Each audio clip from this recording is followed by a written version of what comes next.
আসসালামু আলাইকুম রহমতুল্লাহি ওবরকাতুহু। সম্মানিত দর্শক, এবারের যে ২১শে পদক প্রদান অনুষ্ঠান, সেই অনুষ্ঠানকে কেন্দ্র করে নানা ঘটনা এবং এবার যাদেরকে ২১শে পদকে ভূষিত করা হয়েছে, তাদেরকে নিয়ে যে সকল লঙ্কা কাণ্ড ঘটেছে, এটি অনেক ক্ষেত্রে বিনোদন দিয়েছে। এটি অনেক ক্ষেত্রে বেদনা তৈরি করেছে। এটি সরকারকে বিতর্কের মধ্যে ফেলেছে এবং স্বয়ং তারেক রহমান তিনিও বিব্রতকর একটি অবস্থার মধ্যে পড়েছেন। এই কাহিনীগুলো, এই ঘটনাগুলো নিয়ে সংক্ষেপে আপনাদের কাছে কিছু বলার চেষ্টা করব। আপনি জানেন যে বাংলাদেশে যে কজন নামকরা কবি আছেন, তাদের মধ্যে কবি মোহন রায়হান অন্যতম। তিনি বাংলাদেশে বেশ পরিচিত বিভিন্ন কারণে। সুদর্শন, ধনী, স্মার্ট এবং সমাজের এলিট যে শ্রেণী, এই এলিট শ্রেণীদের সঙ্গে তার দহরম-মহরম। আমাদের দেশের কবিরা সাধারণত দরিদ্র হয়, অন্যেরা ডাকে একটু মদঠদ খায়, জামাকাপড় এলোমেলো থাকে, তারপর শেষে পোশাক আশাকে কোনো ছিঁড়ি বিচ্ছিরি থাকে না, ৬ ধারের ৯ ধার থাকে না, এরকম। কিন্তু মোহন রায়হান এবং কবি ফজল শাহাবুদ্দিন, এরশাদের খুব ঘনিষ্ঠ ছিলেন ফজল শাহাবুদ্দিন। আর মোহন রায়হান এরশাদের ঘনিষ্ঠ ছিলেন কিনা আমি বলতে পারবো না, কিন্তু তিনি সমাজের ধরুন সেই সাবের হোসেন চৌধুরী তার খুব ঘনিষ্ঠ বন্ধু, এই লেভেলে সাবের হোসেন চৌধুরীদের লেভেলে এক টেবিলে বসে কবিতা চর্চা করার মতো কবি মোহন রায়হান সেই ধরনের মানুষ। তো যা হোক, সেই মোহন রায়হানকে এবার পুরস্কার দেওয়া হলো। তিনি আবার জাতীয় কবিতা পরিষদের সভাপতি। সবাই বলল যে না, এটা ভালো কাজ হয়েছে, কিন্তু শেষমেশ আবার দেখা গেল যে তাকে পুরস্কারটা দেওয়া হলো না, স্থগিত করা হলো। কারণ কি, তিনি কর্নেল তাহেরকে নিয়ে একটি কবিতা রচনা করেছিলেন। তো কর্নেল তাহেরকে কোন জন্মে কবি মোহন রায়হান কর্নেল তাহেরকে নিয়ে কবিতা রচনা করেছিলেন, আমরা সব মানুষ ভুলেই গিয়েছিলাম, এগুলো জানতাম না। এখন এই যে স্থগিত হওয়ার কারণে সবাই খুঁজে খুঁজে সেই কবি মোহন রায়হানের সেই কবিতা পড়ছেন, কর্নেল তাহেরকে নিয়ে তিনি কী লিখেছেন। এরপরে আবার বাংলাদেশের একজন খুব বিখ্যাত শিল্পী, আমার বন্ধু মানুষ ছিল, সঞ্জীব চৌধুরী। অসাধারণ সেই গান গাইতেন। বাংলাদেশের অনেকগুলো বিখ্যাত গানগুলো তার সৃষ্টি। সেই যে মরমী কবি, মরমী গায়ক শাহ আব্দুল করিম, তার যে বিখ্যাত গানগুলো যিনি জনপ্রিয় করেছেন, তোমার মানে সেই গানগুলো আমি তোমাকেই বলে দেব, সেই যে বিখ্যাত গানগুলো, অনেক বিখ্যাত গান, সঞ্জীবের অনেক বিখ্যাত গান রয়েছে। দেখলাম যে সেও কর্নেল তাহেরকে নিয়ে অসাধারণ জনপ্রিয় কতগুলো গান গেয়েছেন, যেগুলো আসলে সামনে আসেনি, কিন্তু এখন এই মোহন রায়হানের এই ঘটনার পরে সামনে চলে এসেছে। এখন এই কাজগুলো কারা করলো, কি দরকার ছিল? মানে মোহন রায়হান তো পুরস্কার চাননি, কেন তাকে পুরস্কারের জন্য মনোনীত করা হলো এবং কারা করলো? আবার তারেক রহমান সাহেব তো তাকে বাদ দিতে বলেননি, বা একটা কবিতার যে কি গুরুত্ব এবং সেই কবিতার কারণে কি লঙ্কার সৃষ্টি হবে বাংলাদেশের মতো জায়গাতে, এটা নিয়ে এই মুহূর্তে রাষ্ট্রের এত সমস্যার মধ্যে এটা নিয়ে এই মুহূর্তে চিন্তা ভাবনা করার সময় তারেক রহমান সাহেবের আছে বলে আমার কাছে মনে হচ্ছে না।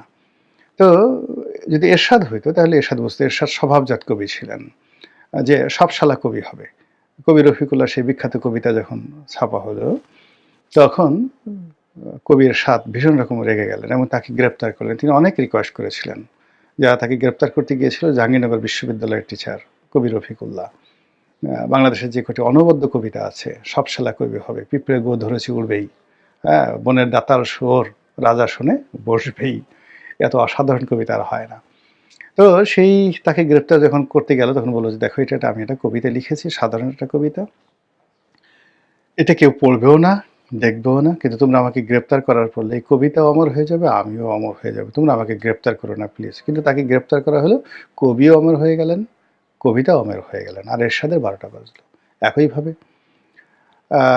৩০ সেট অলঙ্কার, এরশাদের ৩০ সেট অলঙ্কার, এটা নিয়ে একটা লেখা লিখলেন শফিক রেহমান। এরশাদ ভীষণভাবে খেপে গেলেন, জাইজুদ্দিনের শফিক রেহমানকে গ্রেপ্তার করার জন্য চেষ্টা করলেন, এই বিখ্যাত হয়ে গেলেন। সেই যে ৩০ সেট অলঙ্কার, মানে যাকে বলে বাংলাদেশে এটা গালি হয়ে গেল।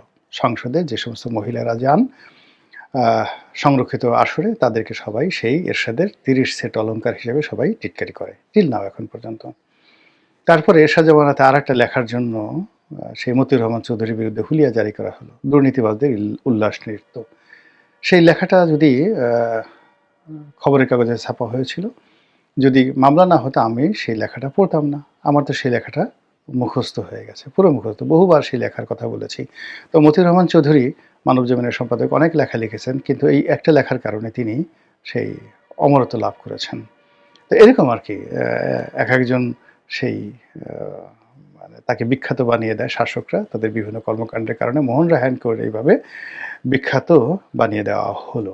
এখন তিনি আজকের এই সময়টাতে আমি যখন ভিডিও করছি তখন আমি জানি না আজকে তিনি সংবাদ সম্মেলন করছিলেন যে তিনি সরকার যে তার ব্যাপারে সিদ্ধান্ত আবার পরিবর্তন করে নতুন সিদ্ধান্ত নিয়েছেন যে তাকে পুরস্কার দেওয়া হবে। আর তিনি পুরস্কার নেবেন কি নেবেন না এটা তিনি জানাবেন সংবাদ সম্মেলন করে। আজকে এই সংবাদ সম্মেলনের খবর এখন পর্যন্ত আমার কাছে আসেনি, হোয়াট এভার মেবি, কিন্তু তিনি কবি মোহন রায়হান হিসেবে যতটা বিখ্যাত ছিলেন জনাব তারেক রহমান সাহেবের কল্যাণে, তার রেজিমের কল্যাণে, তার কর্তা ব্যক্তিদের কল্যাণে, তার মন্ত্রী মিনিস্টারদের কল্যাণে তিনি অমরত্ব লাভ করেন। কিন্তু সমস্যা যেটা হলো সেটা হলো কর্নেল তাহের। কর্নেল তাহেরের যে ফাঁসি, মৃত্যু, এটা বিএনপির অন্যতম একটি black spot, black hole. Awami লীগের যেমন বাকশাল, এই বাকশাল শব্দ আসলেই আওয়ামী লীগের মাথা খারাপ হয়ে যায়, তেমনি কর্নেল তাহেরের ফাঁসির কথা আসলেই জনাব শহীদ প্রেসিডেন্ট জিয়াউর রহমান, তার যত গৌরবোজ্জ্বল ভূমিকা রয়েছে, যত সততা রয়েছে, ন্যায়পরায়ণতা রয়েছে, সবগুলোর উপর একটা স্পট পড়ে যায়, কালো ছায়া পড়ে যায়। তো কাজেই কর্নেল তাহেরের বিষয়টি এটি সামনে আনাটা আসলে কোনো অবস্থাতে বুদ্ধিমানের কাজ নয়। বলা হয়ে থাকে কর্নেল তাহের যে কাজগুলো করেছেন, হোয়াট এভার মেবি, তার নিজের স্বার্থে করেছেন, সেনাবাহিনী ধ্বংস করার জন্য করেছেন, আওয়ামী লীগের বিরুদ্ধে করেছেন, যা কিছু করুক না কেন, কিন্তু এই কর্নেল তাহেরের এই ঘটনার ফলে দুটো ঘটনা ঘটেছে। এক হলো জিয়াউর রহমান সাহেব বন্দি দশা থেকে মুক্তি পেয়েছেন, আর ২ নম্বরে হলো যে তিনি রাষ্ট্র ক্ষমতা দখল করতে পেরেছেন। কাজেই he should be grateful towards colonel Taher. কিন্তু সেটা না করে কর্নেল তাহেরের যে সংক্ষিপ্ত বিচার এবং যেভাবে তাকে ফাঁসিতে দেওয়া হয়েছে, এবং এই কর্নেল তাহেরের ফাঁসি নিয়ে যত নাটক হয়েছে, গল্প হয়েছে, কবিতা হয়েছে, কাহিনী হয়েছে, এটা মানুষের হৃদয়ে ভীষণ রকমভাবে মানে মর্মস্পর্শী। মানে তিনি ফাঁসির আগে কি করেছেন, কি খেয়েছেন, কি বলেছেন, এগুলো রীতিমতো কবিতা হয়ে গেছে। আর এই কবিতা যত সামনে আসবে ততই জিয়াউর রহমানকে ম্লান করে দেওয়া হবে, জিয়াউর রহমানের কর্মকাণ্ডকে আরও বিতর্কিত করে দেওয়া হবে। একই ঘটনা কিন্তু ঘটেছিল সৈয়দ কুতুবের ক্ষেত্রে। আপনারা জানেন যে বাংলাদেশে যেমন জামাত ইসলামী আছে, এই জামাত ইসলামের একটা ডুপ্লিকেট কপি আছে মিশরে, সেটা হলো মুসলিম ব্রাদারহুড। তো সেই মুসলিম ব্রাদারহুডের যে প্রধান ব্যক্তি ছিলেন 50-এর দশকে, 40-এর দশকে সৈয়দ কুতুব, এবং তাকে বলা হতো আধ্যাত্মিক নেতা। জামাতের লোক সারা দুনিয়াতে, বা যাকে বলা হয় এই মুসলিম ব্রাদারহুড বা ইখওয়ানে মুসলিমিন বা তুরস্কের একে পার্টি, ভারতের জামাত, পাকিস্তানের জামাত, সবাই মানে মাওলানা আবুল আলা মওদুদিরও যদি গুরু মনে করা হয় কাউকে, এবং তার অবস্থানটা এমনকি আবু ওহাব নজদি, ওহাবি মতবাদ আবু ওহাব নজদি, তার চেয়ে ঊর্ধ্বে সৈয়দ কুতুবকে এই জমানাতে তারা মনে করেন মুজাদ্দেদ, জামাতের যারা লোকজন আছেন, মানে তিনি আধ্যাত্মিকভাবে ওই পর্যায়ে ছিলেন। তো তিনি মিশরীয় সেনাবাহিনীতে একটা বিপ্লব ঘটিয়ে ফেললেন 50-এর দশকে। তো সেই বিপ্লব অনুযায়ী তিনি হবেন রাষ্ট্রের প্রধান, সরকারের প্রধান, কিন্তু তিনি সেটা হলেন না। তিনি সেটা হলেন না, বিপ্লবের সেই ক্রেডিটটি তিনি তুলে দিলেন নাসেরকে, গামাল আবদেল নাসেরকে। কিন্তু নাসের খুবই স্মার্টলি যেটা দেখলেন যে সৈয়দ কুতুব যেভাবে সেনাবাহিনীর উপর প্রভাব দেখাচ্ছে এবং কেউ নাসেরের কথা শুনছে না, সৈয়দ কুতুব যেভাবে বলছে রাত বলছে রাত, দিন বললে দিন। এবং এই যে বাংলাদেশে আপনি যে জিনিসটা আপনি দেখেন যে ডক্টর মোহাম্মদ ইউনূসের জমানাতে মূলত এরকম সৈয়দ কুতুবের মতো প্রভাবশালী হয়ে পড়েছিলেন কিন্তু আমাদের ডাক্তার শফিকুর রহমান। তিনিও জামাতের আধ্যাত্মিক নেতা, তাকে সবাই জিন্দাওলি, টাটকাওলি বলতেন, এবং সব মানুষ তার কাছে যেত এই 17 মাসে। তো এটা তো আসলে তারেক রহমান সাহেব, বিএনপি দ্বারা লোকজন, এমনকি যারা জামাত বিরোধী লোক, তাদেরকে পছন্দ হওয়ার কথা না। তো শফিক সাহেব হয়তো সেনাবাহিনীর মধ্যে তার প্রভাবটা এভাবে দেখাননি। কিন্তু ডক্টর মোহাম্মদ ইউনূসকে দিয়ে তিনি সেনাবাহিনীতে ব্যাপক পরিবর্তন করার চেষ্টা করেছেন বলে বিভিন্ন রকম অভিযোগ আসছে। আ এখানে অভাব এবং অভিযোগ, আ আমি শব্দটি ব্যবহার করেছি। এখানে অভাব বলতে যে আ সেনাবাহিনীর মধ্যে আসলে ওই পরিবর্তনগুলো দরকার ছিল না। কিন্তু ওটা তৈরি করার জন্য চেষ্টা করা হয়েছে, এটাকে আমি অভাব বলছি। আর অভিযোগ হলো যে তিনি এই কাজটি করতে পারেননি বা এই কাজটি করার জন্য যে চেষ্টা করেছেন জামাতের পক্ষ থেকে, জামাত মাইন্ডেড বিভিন্ন লোককে বড়, বড় পদে বসানোর চেষ্টা করেছেন। এটাকে আমি অভিযোগ বলছি। তো একই অবস্থা হচ্ছিল মিশরীয় সেনাবাহিনীতে, এবং মিশরীয় সেনাবাহিনী যে one of the biggest military in the middle east. তো গামাল আবদেল নাসের তখন লেফটেন্যান্ট কর্নেল ছিলেন, একজন লেফটেন্যান্ট কর্নেল ছিলেন। যখন তিনি বিপ্লব দেন, তিনি এই বিষয়টা মেনে নিতে পারছিলেন না, আর হজমও করতে পারছিলেন না।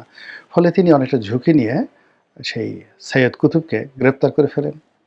গ্রেপ্তার করার পর তাকে বিচারের কাঠগড়ায় দাঁড় করান এবং তাকেও ফাঁসি দেন।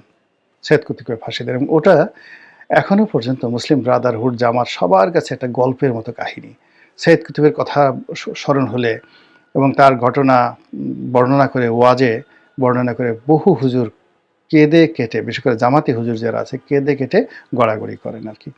তো এইরকম সৈয়দ কুতুবের মৃত্যু এবং তার যে অভ্যুত্থান, এটি যেভাবে সাহিত্যে মর্যাদা পেয়েছে, এটি নিয়ে এপিক তৈরি হয়েছে, মহাকাব্য তৈরি হয়েছে মিশর এবং সারা দুনিয়াতে, একইভাবে বাংলাদেশে যতদিন বাংলাদেশ থাকবে কিয়ামত পর্যন্ত এই কর্নেল তাহেরের যে ৭ই নভেম্বরের সিপাহী জনতার বিপ্লব, তার অভ্যুত্থান, তার জাসদ গঠন এবং তার ফাঁসি, এটা একটা কবিতা। এটাকে নিয়ে নাড়াচাড়া দেওয়াটা বুদ্ধিমানের কাজ নয় কোনো অবস্থাতেই।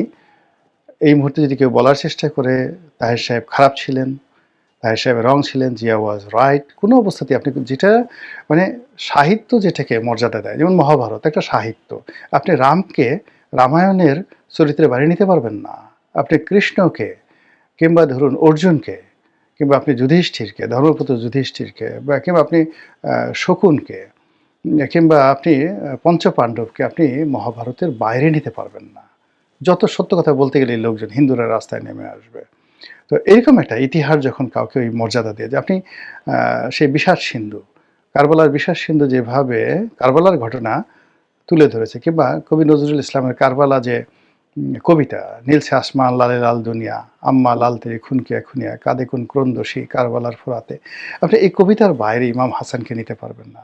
এর বাইরে আপনি এজিদকে বসাতেই পারবেন না। এজিদ নিয়ে একটা ভালো কথা বলার সাথে সাথে লোকজন বলবে তুই খুনি, তুই কাফের, তুই বেঈমান, তুই মুনাফেক, তুই তুকারি করে আপনাকে বলবে। তদ্রূপ কর্নেল তাহের বাংলাদেশের ইতিহাসে এরকম একটা লিজেন্ড হয়ে আছে। ঠিক সেই জায়গাটি সরকারের প্রথম এই জায়গাতে এসে খোঁচা মেরে কর্নেল তাহেরকে এই সময়কে সামনে নিয়ে আসলো। এই সময় কেন জাসদকে সামনে নিয়ে আনা হলো? এই যে একটা ব্লান্ডার হয়ে গেল, এই ব্লান্ডার তারেক রহমান সাহেব আগামী ৫ বছর শত চেষ্টা করেও তিনি এটাকে আর পিছনের সারিতে নিতে পারবে না। এই মোহন রায়হান এই কবিতা, এই তারেক জিয়া বাঁচতে থাকবে। একইভাবে বিএনপির বিগত জমানাতে যেটা ছিল বদনাম, চাঁদাবাজ, হাওয়া ভবন, খাম্বা। আচ্ছা, এখন গত ১৭ মাস ধরে জামাত, তারপর চরমোনাই সবাই মিলে চেষ্টা করেছে এই খাম্বা চাঁদাবাজকে এস্টাবলিশ করার জন্য, কিন্তু পারে নাই, ১৭ মাসে পারে নাই। কিন্তু যেই মুহূর্তে মন্ত্রী রবিউল, শেখ রবিউলের মুখ দিয়ে এই চাঁদাবাজির সাফাই বের হয়ে গেল, মুহূর্তের মধ্যে এখন আবার সেই চাঁদাবাজি চলে আসছে, পার্সেন্টেজ বেড়ে গেছে, আবার সেই ভবনের নাম চলে আসছে। এখন রবিউল সাহেব যতই চেষ্টা করুক না কেন, মানে তিনি যখন বলার চেষ্টা করছেন যে চাঁদা আর চাঁদাবাজি আলাদা, তিনি চাঁদার কথা বলছেন, চাঁদাবাজির কথা বলেনি। এটা হলো গু নিয়ে যদি আপনি ঘোরাঘুরি করেন, যদি বলেন যে এটা হলো মানে কুকুরের গু, এটা বিড়ালের গু, আর এটা ইঁদুরের গু, মানে লোকজন আপনাকে কি বলবে, শালা পাগল হয়ে গেছে। তো এরকম আসলে কতগুলো জিনিস আছে যে জিনিসগুলো আপনি যদি একবার ভুল করে বলে ফেলেন, সেগুলো দ্বিতীয়বার আসলে বলতে হয় না। দ্বিতীয়বার কখনো বলতে হয় না।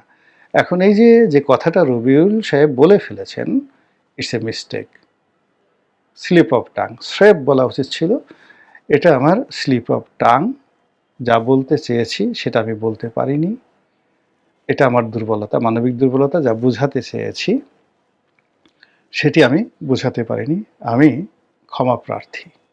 আমি যেন ভবিষ্যতে এই পদে থেকে সুন্দরভাবে কথা বলতে পারি, এজন্য আল্লাহর সাহায্য চাই। এবং সেই অনুযায়ী হযরত মুসা আলাইহিস সালাম সেই দোয়াটা যেটি কোরআনে বর্ণনা করা আছে, তিনি যদি বলতেন, রব্বিশ রাহলি সদরি ওয়া ইয়াসসির লি আমরি ওয়াহলুল উকদাতাম মিন লিসানি ইয়াফকাহু কওলি।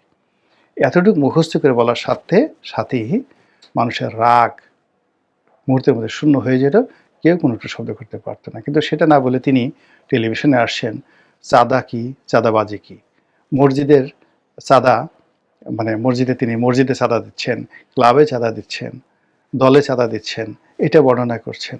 আবার অন্যদিকে মানে জোর করে যারা চাঁদা আদায় করছে সেটা যে এক না, সেটা বোঝানোর চেষ্টা করছেন। আরে এটা তো বাংলাদেশে একটা তেলাপোকাও বুঝে, এটা বাংলাদেশে একটা তেলাপোকা বোঝে। কিন্তু মসজিদে আমি যেভাবে বেহেশত পাওয়ার জন্য চাঁদা দেই, শাহবাগ মোড়ে মালিক সমিতির নামে যখন গাড়ির থামিয়ে ড্রাইভারের কাছ থেকে চাঁদাটা আদায় করা হয়, তখন সে কোন বেহেশতের লোভে চাঁদা দেয়? পিট্টি খাওয়ার ভয়ে, মার খাওয়ার ভয়ে বাধ্য হয়ে সে চাঁদা দেয়, 10টা গালি দেয়। এই কারণে ওই যে মালিক সমিতির নামে যে চাঁদাটা নিচ্ছে, ওই যে গাড়ি যে চালাচ্ছে সে মালিকও নয়, শ্রমিকও নয়। সে গাড়িটা ভাড়া নিছে একজনের কাছ থেকে, রামের কাছ থেকে ভাড়া নিছে ডেইলি 5,000 টাকা। সারাদিন সে যাই চালাতে পারুক বা না পারুক, তাকে 5,000 টাকা জমা দিতে হবে। আবার এর মধ্যে যদি ওই সমিতির নামে তার কাছ থেকে চাঁদা কালেকশন করা হয়, তার যদি সামর্থ্য থাকতো, ওই ড্রাইভারের যদি সামর্থ্য থাকতো, তাহলে ওই চাঁদাবাজ যারা চাঁদা কালেকশন করছে ওদেরকে ধরে কই মাছ যেভাবে কাছে ওইভাবে কাচতো। তারপরে বলতো বোম্বাই মরিচ আন, বেটে বেটে ওই জায়গাতে লাগা, ও ছটফট করুক, আমি একটু দেখতে চাই।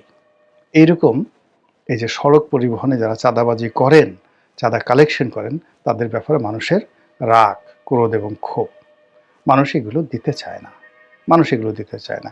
এমনকি মানে একেবারে সরকার নির্ধারিত যে জিনিসগুলো আছে, সরকার আমরা টোল দেই বিভিন্ন জায়গায়, সরকার নির্ধারিত। তো টোল যেভাবে কালেকশন করা হয়, আমরা দেখা গেল যে সেই এক্সপ্রেসওয়েতে উঠছি, তো একে তো টোল দিচ্ছি, কিন্তু সেই টোল দেওয়ার জন্য 1 ঘন্টা 1.5 ঘন্টা লাইনে থাকতে হচ্ছে। ফলে মানুষ বিরক্ত হয়ে যায়, এগুলো একটা বিকল্প পদ্ধতি উন্নত দেশের মতো না নেওয়া পর্যন্ত এটাকে মানে সরকারের বৈধ যে টোলগুলো রয়েছে, সেই টোল নিয়েও কিন্তু মানুষের বিরক্তি কম না। তো এই যে বললাম যে অনেক কিছু হচ্ছে এই জমানাতে, অনেক কিছু হচ্ছে যেটা কিনা নতুন প্রধানমন্ত্রী তার জন্য বার্ডেন তৈরি করছে। এবং তিনি অনেক বিষয়গুলো চান না, অনেক বিষয়গুলো জানেন না, অনেক বিষয়গুলো হোক এটাও চান না। কিন্তু তারপরেও কিছু মানুষের অতি উৎসাহ, কিছু মানুষের তেলবাজি, কিছু মানুষের ওভার স্মার্টনেস, এই নতুন যে নবীন সরকার তাকে বিপদ এবং বিপত্তিতে ফেলে দিচ্ছে এবং তাকে আবার সেই পুরনো যে দুর্নাম বদনাম, সেই দুর্নাম বদনামের দিকে টেনে টেনে নিয়ে যাচ্ছে। আশা করি সরকারি কর্তা ব্যক্তি তারা সতর্ক হবেন। আসসালামু আলাইকুম রহমতুল্লাহি ওয়া বারাকাতুহু।